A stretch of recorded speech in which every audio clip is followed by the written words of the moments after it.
ఈ నెల 10న ప్రధాని మోదీ హైదరాబాద్ కు రానున్నట్లు కేంద్ర మంత్రి కిషన్ రెడ్డి తెలిపారు. ఈ పర్యటనలో జహీరాబాద్ లో ఇండస్ట్రియల్ పార్క్, వరంగల్లో మెగా టెక్స్టైల్ కాకతీయ పార్క్ పనులకు భూమి పూజ, ప్రారంభోత్సవాలు చేయనున్నట్లు వెల్లడించారు. హైదరాబాద్ సిఎస్ఐఆర్ లో నిర్మాణంలో ఉన్న సైన్స్ ఎక్స్పీరియన్స్ సెంటర్ పనులను ఎంపీ ఈటెల రాజేందర్ తో కలిసి కేంద్ర మంత్రి కిషన్ రెడ్డి పరిశీలించారు.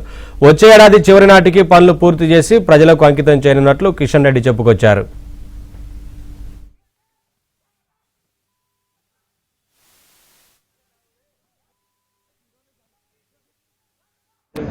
నరేంద్ర మోడీ గారు ఈ నెల 10వ తేదీన హైదరాబాద్కు వస్తా ఉన్నారు.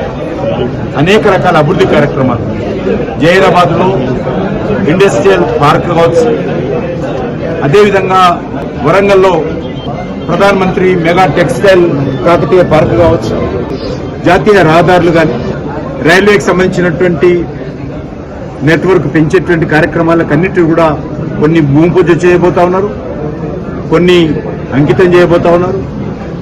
అదేవిధంగా మనకు తెలుసు రానున్న రోజుల్లో కూడా వరంగల్ ఎయిర్పోర్ట్ కానీ, వరంగల్లో నిర్మిస్తున్నటువంటి రైల్ మ్యానుఫ్యాక్చరింగ్ యూనిట్ కానీ, హైదరాబాద్లో నిర్మాణం జరుగుతున్నటువంటి సికింద్రాబాద్ రైల్వే స్టేషన్ కానీ, నాంపల్లి రైల్వే స్టేషన్ కానీ మా పార్లమెంట్ కాన్స్టిట్యున్సీ, అదేవిధంగా ఈరోజు ట్రైబల్ యూనివర్సిటీ ఏదైతే ములుగులో ప్రారంభించుకుంటున్నామో దాన్ని కూడా భూమి పూజ త్వరలోనే నెక్స్ట్ రౌండ్ లో వచ్చినప్పుడు వీటిని కూడా ప్రధానమంత్రి గారు వచ్చే 3-4 నెలల లోపల వీటిని కూడా కొన్ని భూమి పూజ చేసుకోవడము, ఎయిమ్స్ లాంటి హాస్పిటల్ను ప్రారంభించుకోవడం కూడా చేస్తామని చెప్పి సందర్భంగా మనం